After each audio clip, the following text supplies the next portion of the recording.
My 19th birthday, Valentine's Day, is when they told me I was epileptic. I know I'm going to be out in maybe 10 seconds. I'm not going to remember anything. I hope somebody sees me and knows what they're doing so I can make it back home. Blacking out and then waking up in the hospital and having them tell you, you can't drive no more.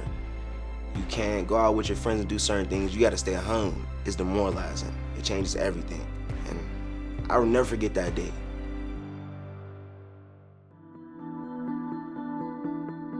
The first time I ever had a witness of a seizure was at work. I was in the bathroom and I kept throwing up and crying a lot. It would get worse and worse and worse and worse. We were kind of just caught in limbo. We didn't know what path to take. We were still in the process of getting the diagnosis. And he was still having seizures throughout the week at home. We were so emotional because we didn't know how to handle it. There's never a time where a patient that's experiencing neurologic events needs to give up hope and stop pursuing medical care. And when I first met Silas, I think they were kind of getting to that point where they were saying, I don't know what it is that's going on and no one can seem to figure it out.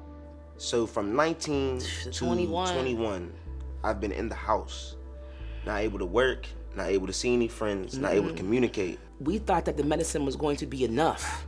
That wasn't the case. It just revved up. It took a whole different turn. I think that's the first thing I was blown away was just how bad his epilepsy was. His seizures were very violent.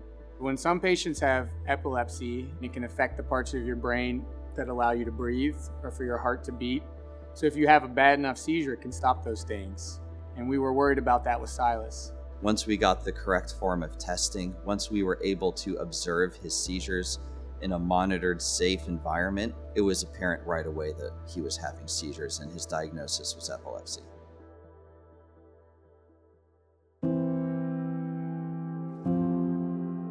As a mom, you don't want your child to hurt. He was having a lot of seizures and it's hard to see your child in pain and you can't do anything. It was relieving that we found out what was wrong, but what's the next steps? And how can I get him to live a normal life, a fulfilling life that he deserves? Dr. Quezada brought Silas's case to me right away and said, this is somebody we really got to look into surgery for because I'm worried about him. We didn't want him to have the surgery. We kind of pushed it as far as we could. Dr. Whiting was like, he said, listen, if you give me a chance to give him his life back, let me try. We could try. In Silas's case, we were able to find a part of his brain that we felt was causing almost all of his seizures, and more importantly, was a part of a brain that wasn't doing a whole lot of functioning for him otherwise. So in a lot of ways, that's the best case scenario. That means we can take that part of the brain out that's causing the seizures, cause no harm to Silas, and hopefully cure his epilepsy. He kept saying he's so young. He's so young. We want to try to give him a better life, a better life, a better life, a better life. And he did it. Surgery is hope. Surgery is hope for freedom. Surgery is hope for cure. Surgery is hope for a different life. He did wonderfully. He healed up great. You can barely see his incision, and I think the thing that we all care about, he hasn't had a seizure since the moment he walked out of the OR. I owe that man my life. I promise you. I've never had somebody jump in my life like that, be a father figure. It's different. I try to treat all these patients like their family. And at the end, I mean, you feel like you're going through it together in a lot of ways.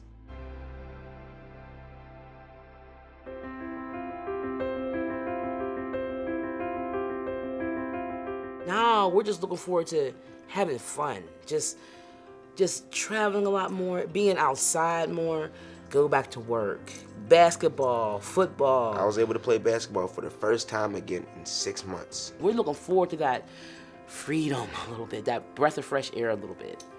When a patient does well after epilepsy surgery, I get to see them for the rest of their lives seizure-free and living a normal life, not being scared anymore. And to be honest, that's why we do it.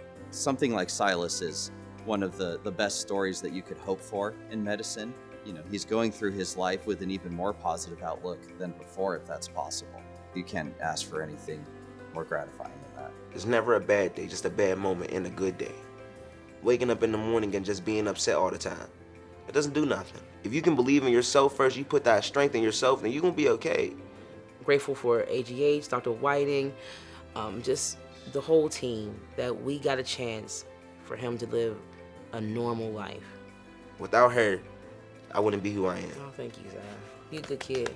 You a good mama. I'll keep you, I guess.